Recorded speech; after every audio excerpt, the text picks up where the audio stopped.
வணக்கம். இது அதிர்வின் இன்றைய பிரதான செய்திகள். முதலில் தலைப்புச் செய்திகள். கெஹல்பத்ர பத்மே உள்ளிட்டோர் கைது செய்து நாட்டிற்கு கொண்டு வந்த விவகாரம். இந்தோனேசிய போலீசாருக்கு இலங்கையில் அதிஉயர் கௌரவம்.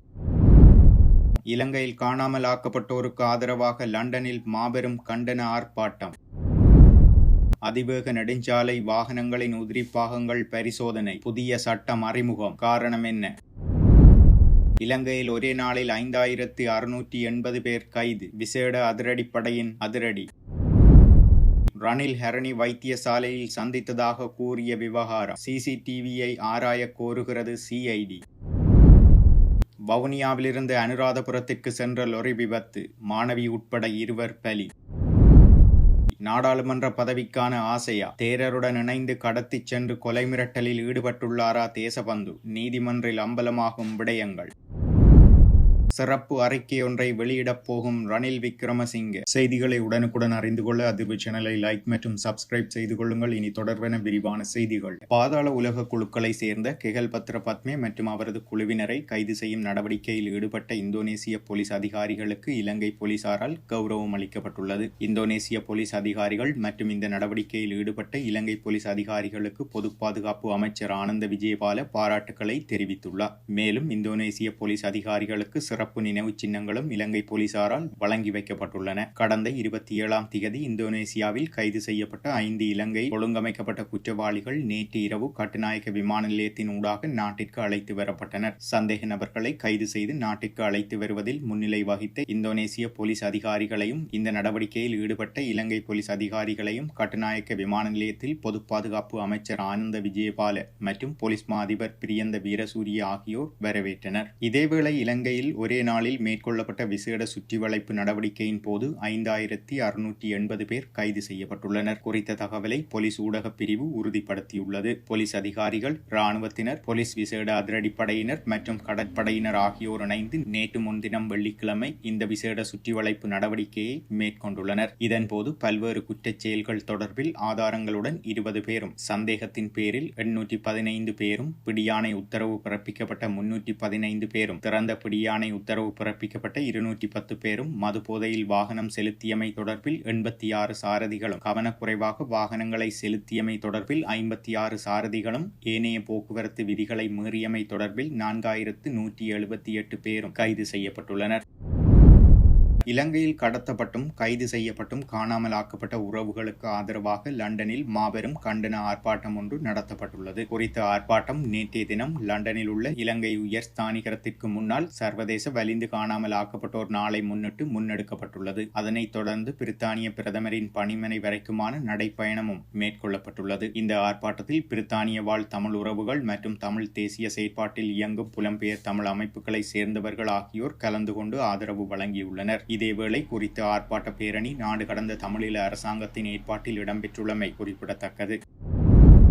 ஹரவ்-பொத்தானை ககடகஸ்திலிய பிரதான வீதியில் உள்ள அலப்பத்தாவ சந்தியில் இடம்பெற்ற வாகன விபத்தில் பாடசாலை மாணவி ஒருவரும் சாரதி ஒருவரும் உயிரிழந்துள்ளதாக ஹரவ்-பொத்தான போலீசார் தெரிவித்துள்ளனர். ஹரவ்-பொத்தானை மொரக்கேவ சிங்கள மகா வித்தியாலயத்தில் கல்வி பயிலும் 10 வயது சிறுமியும் 27 வயதுடைய சாரதியுமே இவ்வாறு உயிரிழந்துள்ளனர். ஹரவ்-பொத்தானை போலீஸ் பிரிவில் மொரக்கேவ சந்தியில் இருந்து சுமார் 200 மீட்டர் தொலைவில் அலப்பத்தாவ பாலத்திற்கு அருகில் நேற்று இந்த விபத்து இடம்பெற்றுள்ளது. வவுனியாவிலிருந்து அனுராதபுரத்திற்கு கண்ணாடிகளை ஏற்றி சென்ற லொரியின் சாரதி உறங்கியமையினால் லொரி வீதியை விட்டு விலகி அருகிலுள்ள பாலத்துடன் மோதி விபத்துக்குள்ளாகியுள்ளது. ரிதிகஹவெவ மொரக்கேவ வித்தியாலயத்தில் கல்வி பயிலும் 10 வயது மாணவி சதாசி விஹன்சா பாடசாலை முடிவடைந்து வீடு திரும்பிக் கொண்டிருந்த நிலையில் லொரியானது அவரையும் மோதியுள்ளது. லொரியில் 3 பேர் பயணம் செய்ததாகவும் சாரதி சம்பவ இடத்திலேயே உயிரிழந்துள்ளதுடன் மற்றொரு நபர் பலத்த காயங்களுடன் ஹரவ்-பொத்தான மருத்துவமனையில் அனுமதிக்கப்பட்டு மேலதிக சிகிச்சைக்காக அனுராதபுரம் வைத்தியசாலைக்கு அனுப்பி வைக்கப்பட்டுள்ளதாகவும் தெரிய வந்துள்ளது. அதிவேக நெடுஞ்சாலைக்குள் நுழையும் வாகனங்களின் உதிரிப்பாகங்களை பரிசோதனை செய்வதற்கு தேவையான சட்ட திட்டங்கள் அறிமுகப்படுத்தப்படும் என்று போக்குவரத்து, நெடுஞ்சாலைகள், துறைமுகங்கள் மற்றும் சிவில் விமான போக்குவரத்து அமைச்சர் பிமல் ரத்நாயக்க தெரிவித்துள்ளார். இது தொடர்பான வர்த்தமானி அறிவிப்பு விரைவில் வெளியிடப்படும் என்றும் அவர் குறிப்பிட்டுள்ளார். போக்குவரத்து, நெடுஞ்சாலைகள், துறைமுகங்கள் மற்றும் சிவில் விமான போக்குவரத்து அமைச்சின் ஆலோசனை குழுவில் அவர் இந்த கருத்துக்களை தெரிவித்தார். தரமற்ற டயர்கள் அல்லது அத்தியாவசிய உதிரிப்பாகங்களில் கோளாறு இருக்கும் வாகனங்கள் அதிவேக நெடுஞ்சாலையில் ரணில் நுழைய அனுமதிக்கப்பட மாட்டாது என்று குறிப்பிட்டுள்ளார். முச்சக்கர வண்டிகள் மற்றும் வேன்கள் உட்பட தனியார் போக்குவரத்து துறையின் ஓட்டுநர்களுக்கான நலநிதியத்தை நிறுவுவதற்கான நடவடிக்கைகள் எடுக்கப்பட்டு வருவதாகவும் தொடர்புடைய மசோதா விரைவில் நாடாளுமன்றத்தில் ஒப்புதலுக்கு சமர்ப்பிக்கப்படும் என்றும் அமைச்சர் தெரிவித்துள்ளமை குறிப்பிடத்தக்கது.